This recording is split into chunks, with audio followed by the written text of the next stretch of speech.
नमस्कार तथा सुप्रभात। उज्यालो रेडियो नेटवर्कसँगै उज्यालो अनलाइन र मोबाइल एप्लिकेशनबाट एकसाथ प्रसारण भइरहेको काया कैरनमा तपाईलाई साथी दीपा तिमल सिन्हासँगै मिलन तिमिल सिन्हाको स्वागत छ। आज 2079 साल पुस 18 गते सोमबार, पुस शुक्ल पक्षको एकादशी तिथि, सन् 2023 जनवरी 2 तारिक।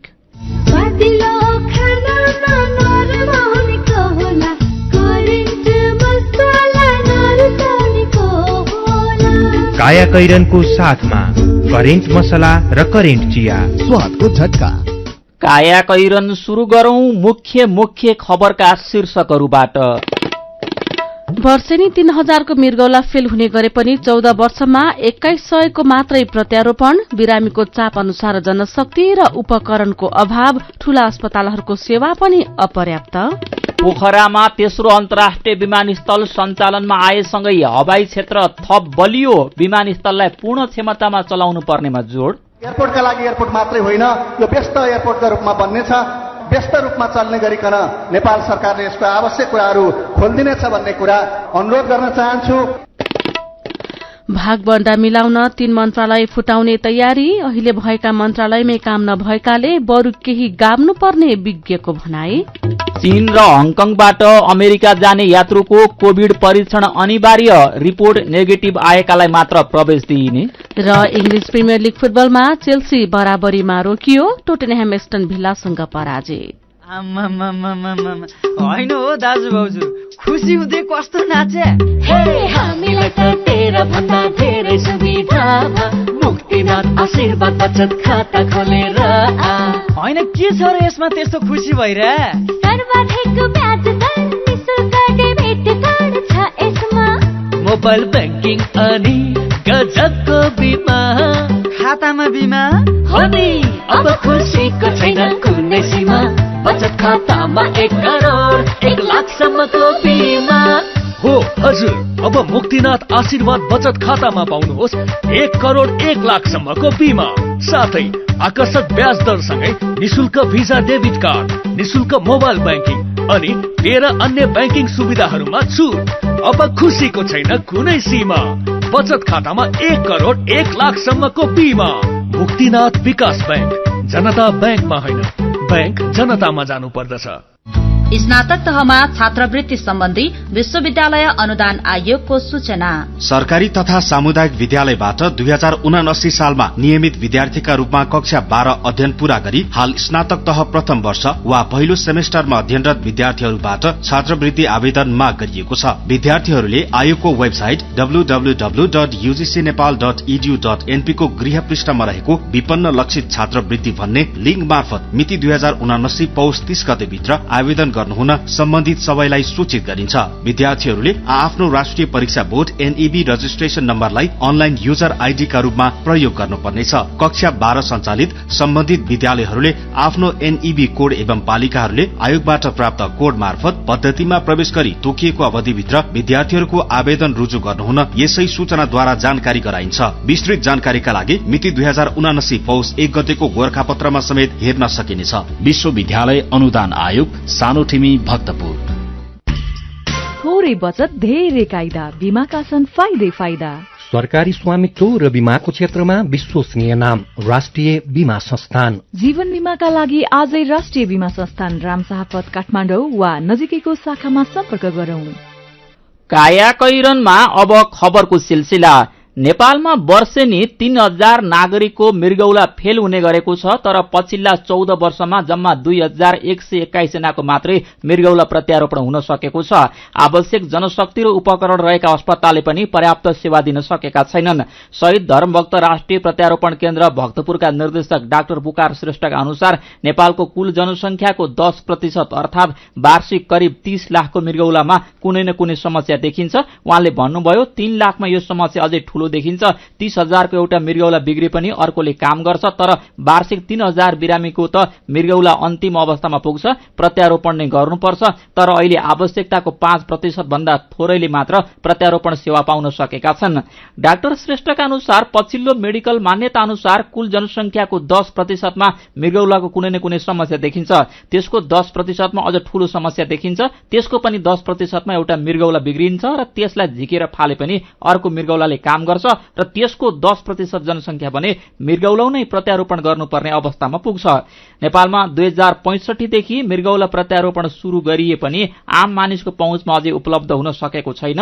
अहिलेसम्म देशभर निजी र सरकारी गरी 15 अस्पतालले प्रत्यारोपणको लाइसेन्स पाएका छन्, तर 10 अस्पतालले मात्रै प्रत्यारोपण सेवा दिइरहेका छन्।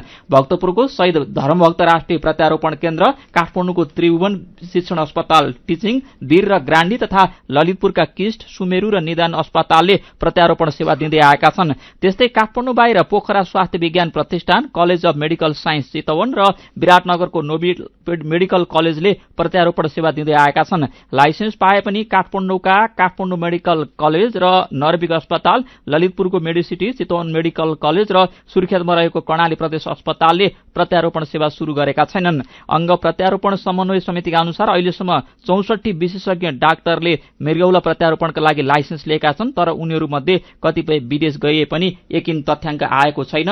काठमाडौँ उपत्यकामा 7 र बाहिर 3 गरी देशभर 10 अस्पतालमा मात्रै मृगौला प्रत्यारोपण सेवा, बिरामीको चाप अनुसार जनशक्ति र उपकरणको अभाव, मृगौला प्रत्यारोपणको लाइसेन्स पाएका डाक्टर 64 मात्रै र आवश्यक जनशक्ति र उपकरण रहेका ठूला अस्पतालले पनि सेवा दिन नसक्दा 14 वर्षमा 2121 बिरामीको मात्रै मृगौला प्रत्यारोपण हुन सकेको खबर आजको नयाँ पत्रिका दैनिकले छापेको छ।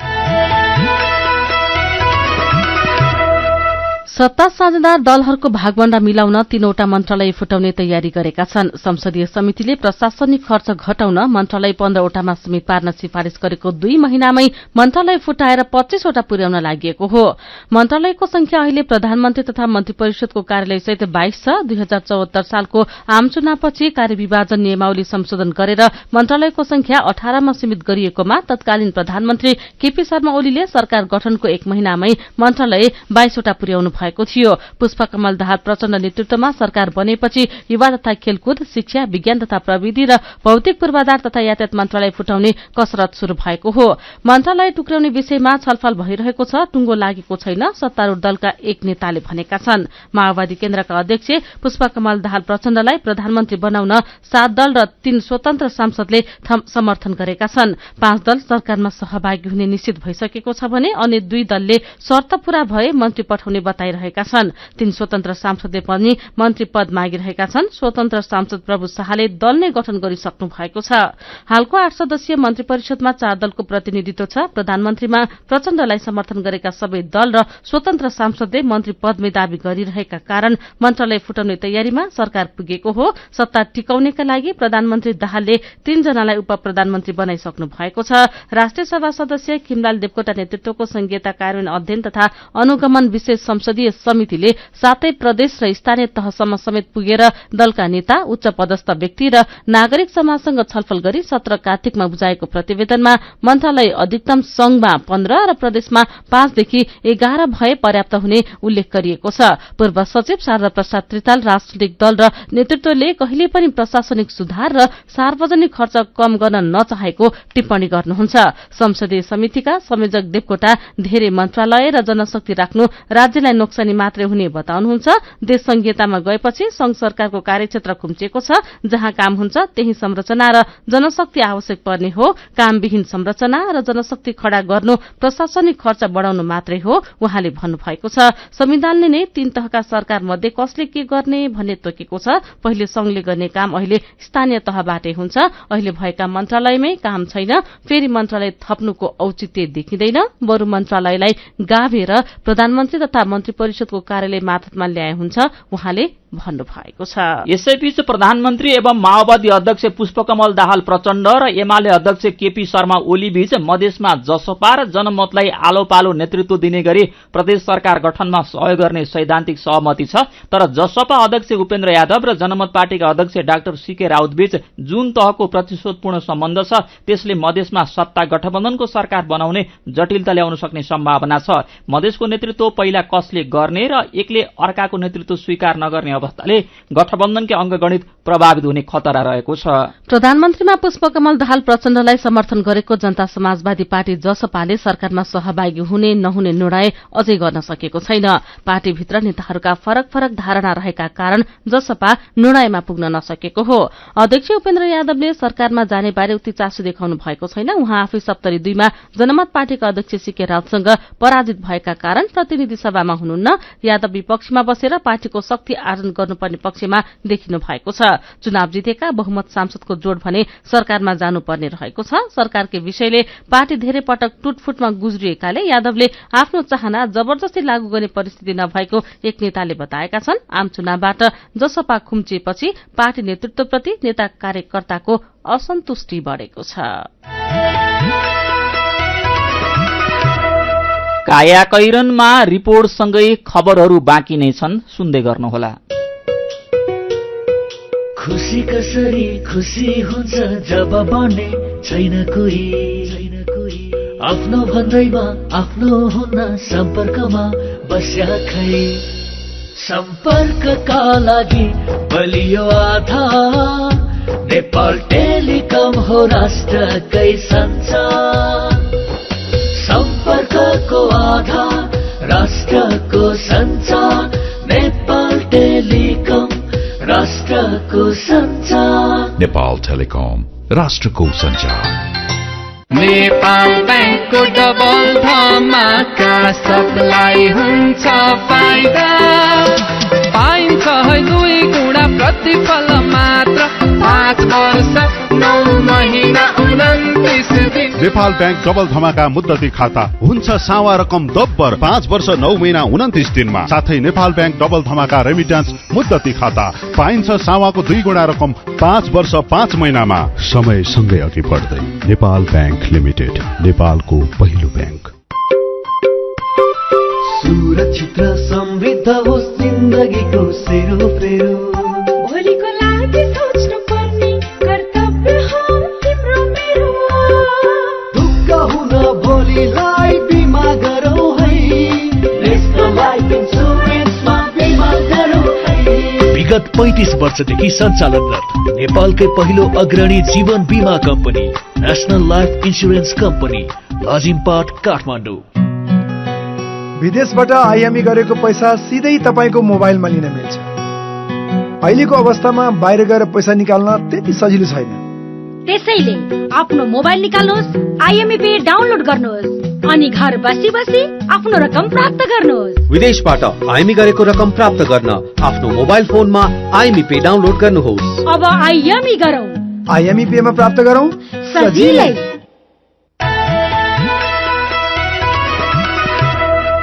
उज्यालो रेडियो नेटवर्कसँगै उज्यालो अनलाइन र मोबाइल एप्लिकेशनमा प्रसारण भइरहेको काया कैरनमा तपाईलाई फेरि स्वागत छ। यतिन्जेल हामीले वर्षेनी 3000 को मृगौला फेल हुने गरे पनि 14 वर्षमा 2100 को मात्रै प्रत्यारोपण, भागबण्डा मिलाउन 3 मन्त्रालय फुटाउने तयारी, सजिलो छैन मधेसमा सत्ता गठबन्धनको सरकार लगायतका खबर प्रस्तुत गर्यौं। अब बाँकी खबर। Belt and road initiative BRI अन्तर्गत पोखरा अन्तर्राष्ट्रिय विमानस्थल बनेको चिनिया पक्षले गरेको दावीले संशय जनाएको छ। विमानस्थल उद्घाटन समारोहलाई सम्बोधन गर्दै कार्यवाहक राजदूत वाङ सिनले BRI का लागि पोखरा विमानस्थल उज्जवल कार्य बनेको बताउनु भएको छ, जबकि नेपाली पक्षले BRI अन्तर्गत कुनै पनि परियोजनामा सम्झौता नभएको दावी गरेको छ।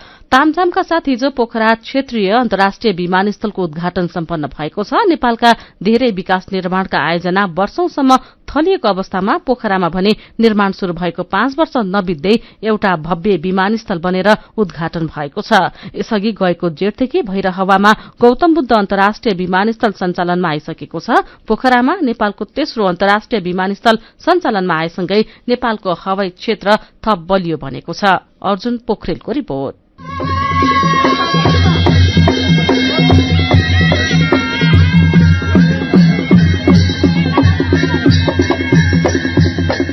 हिजो पोखरा क्षेत्रीय अन्तर्राष्ट्रिय विमानस्थल वरपर ठूलै विजय उत्सवको झल्को दिने गरी विभिन्न कार्यक्रम भए। ठाउँ ठाउँमा पञ्चेबाजा, नाचगान, जातीय पहिचान झल्किने भेषभूषा लगाएका मानिसको ताती, छिनछिनमा उच्च ओहदाका व्यक्तिको ओहोर दोहोर। आफ्नो ठाउँमा क्षेत्रीय अन्तर्राष्ट्रिय विमानस्थल सम्पन्न भएको खुशियालीमा पोखरेलीहरू मनैदेखि रमाएका थिए। 2वटा हेलिकप्टरले पुष्पवृष्टि गर्दा त वातावरण झनै रमाइलो भयो। 2030 सालमा कुरा चलेर 2032 सालमा जमिन अधिग्रहण भए पनि काम भने 2074 सालदेखि मात्रै शुरू भयो। पोखरा विमानस्थल बनाउन विमानस्थलका परिकल्पनाकार शंकरराज पाठकदेखि विभिन्न सरकार र पर्यटन मन्त्रीहरूको ठूलो भूमिका छ। त्यसमाथि पूर्व पर्यटन मन्त्री, सांसद तथा विकास समितिका सभापति स्वर्गीय रविन्द्र अधिकारी त निकै धेरै खटिनु भएको थियो। हिजोको उद्घाटन समारोहमा सबैजसो वक्ताले रविन्द्र अधिकारीलाई सम्झिए। नेपाल नागरिक उड्डयन प्राधिकरणका महानिर्देशक प्रदीप अधिकारीले पनि भावुक हुँदै रविन्द्र अधिकारीको एउटा सपना पूरा भएको बताउनुभयो। यहाँहरूको आधा शतकदेखिको सपना विपनामा परिणत भएको आजको दिन स्वर्गीय रविन्द्र अधिकारीप्रति हार्दिक सम्मान सहित हार्दिक श्रद्धासुमन अर्पण गर्न चाहन्छु। अन्तर्राष्ट्रिय हवाई सञ्जालमा जोड्दै यस क्षेत्रको समृद्धिको ढोका खोल्ने तपाईको सपना आज केही हदसम्म पूरा भएको महसुस गरेको छु। नेपालको पर्यटनको राजधानीका रूपमा चिनिएको पोखरा र गण्डकी प्रदेश तथा समग्र देशकै पर्यटनको विकासलाई लक्षित गरेर विमानस्थल निर्माण भएको हो। यो विमानस्थल पूर्ण क्षमताको भने होइन। 5-6 घण्टासम्मको सीधा उडान गर्ने र 200 जनासम्म यात्रु बोक्ने जहाजले यहाँ उडान र अवतरण गर्न सक्नेछन्। तर विश्वको हवाई पूर्वाधारको क्षेत्रमा उपलब्ध भएका नवीनतम प्रविधि भने पोखरा क्षेत्रीय अन्तर्राष्ट्रिय विमानस्थलमा जडान भएका छन्। अन्तर्राष्ट्रिय उडानतर्फका यात्रुले टर्मिनल भवनबाट जहाजसम्म जाँदा बसमा चढ्नुपर्ने छैन। नेपालमै पहिलो पटक एरो ब्रिज जडान गरिएको छ। एरो ब्रिजबाट जहाजको ढोक्कैसम्म पुग्न सकिन्छ। अन्तर्राष्ट्रिय तर्फ 3वटा र आन्तरिक तर्फ 8वटा जहाज पार्किङ गर्न सकिनेछ। विमानस्थल बनाउनको लागि चीनको सरकारी एक्जिम बैंकले 25% रकम अनुदान दिएको छ भने 21 करोड 70 लाख अमेरिकी डलर अर्थात 22 अर्ब रुपियाँ भन्दा धेरै सहुलियतपूर्ण ऋण उपलब्ध गराएको छ। उद्घाटन समारोहमा गण्डकी प्रदेशका मुख्यमन्त्री कृष्णचन्द्र नेपाली पोखरेलले त ऋण मिनाहा गरिदिन चीन सरकारसँग आग्रह गर्नुभयो। म मित्र राष्ट्र चीनतिर फर्कन चाहन्छु। बढाइदिनु भएको छ, धन्यवाद। त्यो जुन 25% अनुदान र 75% लोन जुन भनिएको छ त्यो 75% पनि अनुदानमा कन्भर्ट गरिदिनको लागि गण्डकी प्रदेशका जनताको तर्फबाट हार्दिक अपिल गर्दै धन्यवाद। विमानस्थल तयार भए पनि अहिलेसम्म पोखरामा अन्तर्राष्ट्रिय उडान गर्ने जहाजको टुङ्गो लागेको छैन। तर तयार भएको तेस्रो अन्तर्राष्ट्रिय विमानस्थलले देशको कनेक्टिभिटीमा अर्को एउटा महत्वपूर्ण इटा थपिएको छ। आन्तरिकतर्फ पनि पहाडी क्षेत्रमा पहिलो पटक पोखरामै अब खराब मौसम हुँदा र रातिको समयमा पनि सजिलै उडान गर्न सकिनेछ। पोखरेलीले धेरै त्याग गरेर विमानस्थल बनाएकोले अब यसलाई सरकारले छिट्टो पहल गरेर पूर्ण क्षमतामा चलाउनुपर्छ भन्नुहुन्छ पोखरा महानगरपालिकाका मेयर धनराज आचार्य। सबै पोखरेलीहरू खुसी छौं। हामीलाई विश्वास छ यो इन्टरनेशनल एयरपोर्टका लागि एयरपोर्ट मात्रै होइन, यो व्यस्त एयरपोर्टका रूपमा बन्नेछ। व्यस्त रूपमा चल्ने गरिकन नेपाल सरकारले यसको आवश्यक कुराहरू खोलिदिनेछ भन्ने कुरा अनुरोध गर्न चाहन्छु। पोखरेलीहरूको तर्फबाट हामीले गर्नुपर्ने कुराहरू जे जति बाँकी छन् त्यसमा हामी तदारकताका साथ पूरा गर्नेछौँ। मेरो पनि भन्नु छ। पर्यटकीय नगरी पोखरामा अन्तर्राष्ट्रिय विमानस्थलको औपचारिक उद्घाटनबारे उज्यालो अनलाइनमा प्रकाशित भएको खबरमा तपाईले लेख्नुभएका प्रतिक्रिया आजको मेरो पनि भन्नु छमा समेटेका छौं। शिव पौडेल लेख्नुहुन्छ, यस विमानस्थलबाट हजारौं युवाहरू खाडी पठाउने मात्र काम नहोस्, हजारौं पर्यटकहरू भित्र्याएर देशको अर्थतन्त्रमा टेवा पुगोस्। यो विमानस्थल देशकै सफा र नमूना विमानस्थलको रूपमा आफ्नो पहिचान बनाउन सफल होस्। शुभकामना।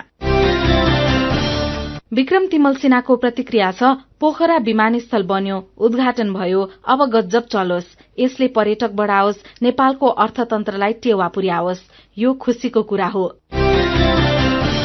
विष्णु प्रसाद पोखरेलले ढिलै भए पनि विमानस्थल बन्यो, बनेर मात्र उपलब्धि मिल्दैन, सेवा सुविधा सहित अन्तर्राष्ट्रिय तर्फका विमानहरूलाई पनि जति सक्दो चाँडै उडान शुरू गराउन आह्वान गर्नु पर्यो भनेर लेख्नु भएको छ।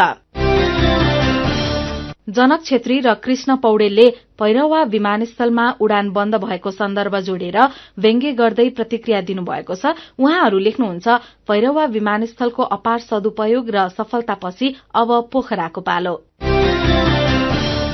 अनि संगीता प्रधानले लेख्नु भएको छ, युरोपियन देशहरूसँग छलफल गरेर नेपाललाई उडानको कालो सूचीबाट हटाउन पहल गर्नुपर्छ।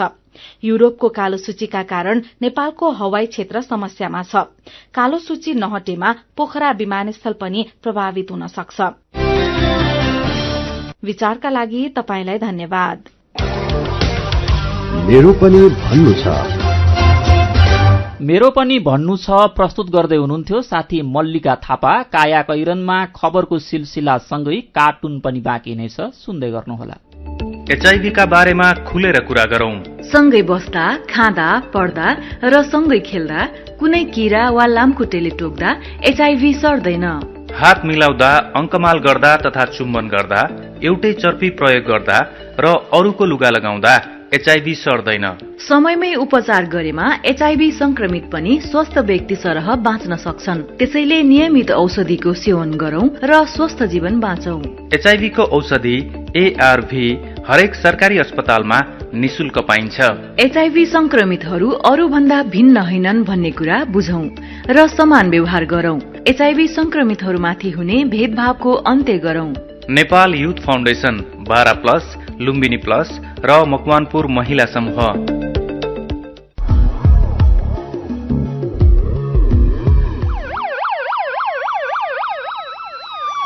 पुलिस, दमकल, एम्बुलेन्सको फोन नम्बर जुनसुकै समयमा पनि चाहिन सक्छ। कण्ठ पारौं वा सबैले देख्ने ठाउँमा राखौं। सार्वजनिक हितका लागि उज्यालोको अनुरोध। गाउँको उत्पादन शहरमा, रैथाने खाना घर घरमा। पञ्चगुणीय तत्त्वले भरिपूर्ण रैथाने कृषि खाद्य वस्तु तथा सामग्रीहरू कृषकहरूबाट संकलन तथा प्रशोधन गरी काठमाडौँ उपत्यका भरि सहज रूपमा होम डेलिभरी भइरहेको कुरा सहर्ष जानकारी गराउँदछौं। सम्पर्क तथा जानकारीका लागि रैथाने एग्री प्रोडक्ट्स नेपाल प्राली, चप्पल कारखाना, Maharajganj, Kathmandu. Phone number 01 40 15 658 40 15 662। Mobile number 98 434 21 743 र 98 550 45 242। रैथानेलाई तपाईले मोबाइल एपको लागि RAITHAANE रैथाने टाइप गरेर वा वेबसाइट www.raithanenepal.com मा गएर पनि भेट्न सक्नुहुनेछ। उज्यालो रेडियो नेटवर्क मार्फत देशभरिका विभिन्न एफएम स्टेशन तथा उज्यालो अनलाइन र मोबाइल एप्लिकेशनमा प्रसारण भइरहेको काया कैरनमा तपाईलाई फेरि स्वागत छ। अब बाँकी खबर। कोरोना महामारीको नयाँ लहर फैलिने जोखिम बढेपछि सरकारले अन्तर्राष्ट्रिय सञ्जाल गावी मार्फत खोप ल्याउन पत्राचार गरेको छ। अमेरिकाबाट 15 लाख मात्र फाइजर खोप ल्याउन स्वास्थ्य विभागले प्रक्रिया अघि बढ़ाएको हो। स्वास्थ्य विभाग आपूर्ति व्यवस्थापन शाखाका प्रमुख डाक्टर सुरेन्द्र चौरासियाका अनुसार फाइजर खोप 2 हप्ताभित्र आइसक्नेछ। तत्कालका लागि 12 वर्ष माथिकालाई लगाउन मिल्ने फाइजर ल्याउन लागि हो। यो खोप नयाँ भेरिएन्टका लागि काम लाग्ने उहाँले बताउनु भएको छ। कोविडको परिस्थिति हेरेर थप खोप ल्याउने पनि उहाँको भनाइ छ। यसैबीच पहिलो चरणमा झण्डै 12,000 बिमितले कोरोना बीमाको भुक्तानी पाएका छन्। बीमा कम्पनीहरूले भुक्तानी रोकेको झण्डै 2 वर्षपछि झण्डै 12,000 बिमितले दाबी भुक्तानी पाएका हुन्। यो गएको हप्ताको तथ्याङ्क हो। सरकारले 1 अर्ब रुपियाँ रकम दिएपछि पहिलो चरणमा व्यक्तिगत र परिवारको बीमा भुक्तानी दिन बीमा प्राधिकरणले कम्पनीहरूलाई निर्देशन दिएको थियो। प्राधिकरणको निर्देशन अनुसार पहिलो चरणमा झण्डै 16,000 बिमितले दाबी भुक्तानी पाउनेछन्। त्यसमध्ये गएको हप्तासम्म झण्डै 12,000ले भुक्तानी पाइसकेका बीमा संघको तथ्याङ्क रहेको छ। पहिलो चरणमा झण्डै 16,000ले भुक्तानी पाए पनि अझै 1 लाख हाराहारी बिमितको भुक्तानी दिन बाँकी छ। यसअनुसार कम्पनीहरूले झण्डै 9 अर्ब रुपियाँ भुक्तानी गर्नुपर्नेछ। पढाइ छाडेर एउटा हातमा चाबुक र अर्कोमा घोडाको लगाम समातेर टाँगा हाँक्न थाल्दा राम दुलारे तमौलीको उमेर 20 वर्ष पनि थिएन। पुस्तैनी पेशा सम्हाल्दै उहाँ एउटा घोडा भाडामा लिएर नेपालगञ्जका सड़कमा टाँगा सहित निस्कनु भएको थियो। शहरका सम्पन्न परिवारसँग पनि आफ्नै गाडी थिएन। छोटो दूरी आउजाउमा तमौली र अरू टाँगावालमा निर्भर थिए। त्यो बेला दैनिक हुने 50 रुपियाँ कमाईले तमौलीको परिवारको गुजारा चलेको थियो। 72 वर्षीय तमौली हिजो आज ती दिनहरू सम्झनुहुन्छ। विशेष गरी राजा वीरेन्द्रको सवारीमा साथीहरू टाँगा लिएर स्वागत जुलुसमा सहभागी भएको झनै स्मृतिमा छ। पाखुरामा बल निखेर्दा पनि गुजारा चलाउन नसकिने भएपछि उहाँले 5 वर्ष अघि टाँगा चलाउन चट्टकै छोडिदिनु भयो। छोराहरूले पनि पुर्ख्यौली व्यवसायमा कुनै सम्भावना नदेखेर सिलाइ कटाको काम सुरु गरे। अहिले त सबैतिर टेम्पो, अटो रिक्सा र बसहरू छन्। टाँगामा चढ्ने यात्रु नै पाइँदैन, तमौली भन्नुहुन्छ। एक समय नेपालगञ्जको परिचय टाँगाहरूको शहरको रूपमा थियो। यात्राका निम्ति टाँगा निर्विकल्प थियो। नेपालगञ्जको पुरानो नाका टोल छिर्ने हो भने बाटोको छेउछाउमा भग्न अवस्थामा टाँगाहरू भेटिन्छन्। पहिले पहिले नाका टोल नजिकै भन्सार भएकाले टोलको नाम पनि नाका रहन गएको हो। धेरै कुदेका र हजारौं यात्रुहरू बोकेका टाँगाहरू परित्यक्त भएसँगै नेपालगञ्ज बजारका सड़कहरूबाट घोडाहरूको टप टप आवाजहरू पनि हराउन थालेको छ। नाका टोलका 74 वर्षीय मोहम्मद उमेरले जीवनका 35 वर्ष घोडाको लगाम खिचेर सड़कहरूमा टाँगा दौडाउँदै बिताउनु भयो। 20 वर्षको उमेरदेखि नै पुस्तैनी पेशा टाँगा चलाएका उहाँले अब त्यो युग सकिएको निष्कर्ष सुनाउनु भयो। नेपालगञ्जका अहिले सड़क छेउछाउमा प्रशस्त ग्यारेजहरू देखिन्छन्। ठाउँ ठाउँमा पेट्रोल पम्पहरू खोलेका छन्। तर टाँगाहरूको शहर भनेर चिनिएका बेला नेपालगञ्जमा यी केही थिएनन्। थिए त टाँगावाला लक्षित गरी खोलेका पसलहरू जहाँ घोडालाई खुवाउने दाना, दुबो, घाँस, चना, खुदर, पिठो बेचिन्थ्यो। समयक्रममा नेपालगञ्जले स्वरूप फेरिसक्यो। टाँगा हराउँदै गए र त्यसको ठाउँ अक्टोहरूले ओगटेका छन्। सुनिन छाड्यो टापको टकटक। एका बिहानदेखि सड़कमा सुनिने घोडाको टापले बिउजने नेपालगञ्ज नगरमा हराउँदैछन् टाँगा शीर्षकको यो खबर आजको कान्तिपुरले छापेको छ। अब विदेशको खबर। अमेरिकाले चीन र हङकङका यात्रुलाई कोभिड-19 को परीक्षण अनिवार्य गरेको छ। चीन र हङकङमा कोभिड-19 को संक्रमण लगातार बढ़दै गएपछि त्यहाँका यात्रुको स्वास्थ्य परीक्षणलाई अमेरिकाले अनिवार्य गरेको हो। अब आउँदो बिहीबारदेखि स्वास्थ्य परीक्षणमा नेगेटिभ रिपोर्ट आएकाहरू मात्रै हङकङ र चीनबाट अमेरिका जान पाउनेछन्। अमेरिकाको रोग नियन्त्रण तथा रोकथाम केन्द्र सीडीसीका अनुसार कोभिड-19 को रोकथामका लागि यो नियम लागू गरिएको हो। चीनले कोभिड-19 को संक्रमण र यसले पुर्याएको क्षति तथा रोकथामका लागि भइरहेका प्रयासबारे स्पष्ट जानकारी सार्वजनिक नगरेकाले अमेरिकाले यो नियम लागू गरेको सीडीसीले जनाएको छ। अब खेल खबर। इंग्लिश प्रिमियर लीग फुटबलमा चेल्सी बराबरीमा रोकिएको छ। गैराती भएको खेलमा चेल्सीले नटिङहम फरेस्टलाई सँग 1-1 गोलको बराबरी खेलेको हो। चेल्सीले शुरूआती 1 गोलको अग्रता जोगाउन नसक्दा बराबरी खेल्नु परेको हो। बराबरीसँगै चेल्सीले 16 खेलमा 25 अंक जोडेको छ। चेल्सी 8औं स्थानमा रहेको छ। यस्तै नटिङहम फरेस्ट 14 अंक जोडेर 18औं स्थानमा छ। गैराती नै भएको खेलमा एस्टन भिल्लाले टोटनह्यामलाई हराएको छ। यस्तै टोटनह्याम 2-0 गोल अन्तरले पराजित भएको हो। एस्टन भिल्लाको जितमा इमी बुएन्डिया र डगलास लुइजले 1-1 गोल गरे। 12औं स्थानमा रहेको एस्टन भिल्लाले 17 खेलमा 21 अंक जोडेको छ भने 17 खेलमा 30 अंक जोडेको टोटनह्याम 5औं स्थानमा रहेको छ। कायाकैरनमा अब केही खबर संक्षेपमा। केही निजी डेरी उद्योगीहरूले आफू खुशी बढाएको दूधको मूल्य फिर्ता भएको छ। डेरी उद्योग संघ र संघमा आबद्ध डेरी उद्योगीले अस्ति शनिबारदेखि लागू हुने गरी प्रति लिटर 14 रुपियाँले बढाएको भाव फिर्ता भएको हो। चिल्लो र फराकिलो राजमार्ग देख्दा स्थानीय गाड़ी चालक प्रकाश मगरको मन रोमाञ्चित हुन्थ्यो। तर यो भव्य सड़क छिचोल्दै भारत छिर्न नपाउँदा पनि उहाँ खल्लो महसुस गर्नुहुन्थ्यो। पुरानो पुलको घण्टौं लामो जाममा पटक पटक फसेका मगरले सुनाउनु भयो, नयाँ पुल र सड़कमा कहिलेदेखि मोटर गुडाउन पाइएला भन्ने थियो। बल्ल सपना पूरा भएको छ। मगर जस्ता गाड़ी चालकको मात्रै होइन, एसियाली राजमार्ग र मितिरपुर कहिले सञ्चालन होला भन्ने दुवै देशका नागरिकको सरोकार थियो। झण्डै 2 वर्षपछि बहुप्रतीक्षित राजमार्ग र पुल सञ्चालनमा आएपछि दुवै तर्फका नागरिक हर्षित भएका छन्। यो खबर झापाको एसियाली राजमार्गमा गुडे गाड़ी शीर्षकमा कान्तिपुरले छापेको छ। अब स्थानीय सरकारले नै मौसमी कामदार भिसामा नेपाली कामदार पठाउन सक्ने भएका छन्। सरकारले मौसमी कामदार व्यवस्थापन निर्देशिका 2079 जारी गर्दै रोजगारदाताले तोके अनुसार निश्चित पालिकाले नेपाली कामदार पठाउन सक्ने व्यवस्था भएको हो।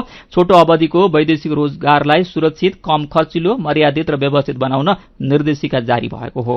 नेपाली सेनाबाट अवकाश पत्र लिइसकेका एक उपरथीलाई सर्वोच्च अदालतले अवकाश हुन बाटो रोकेको छ। आफ्नो पदावधि 1 वर्ष बाँकी रहेको दावी गर्दै उपरथी प्रेम शाहीले सैनिक मुख्यालय र रक्षा मन्त्रालय विरूद्ध पुस 7 गते दायर गरेको रिटमा सर्वोच्चले अन्तरिम आदेश जारी गरेको हो। उहाँमाथि आफ्नो शैक्षिक प्रमाणपत्रमा उमेर फरक पारेको आरोप लागेको छ। वीरगञ्ज सुखा बन्दरगाहमा डस्टी कार्गो स्टेशन तयार गरिएको छ। नेपाल इन्टरमोडल यातायात विकास समितिले सुखा बन्दरगाहमा डस्टी कार्गोको पूर्वाधार तयार पारेको हो।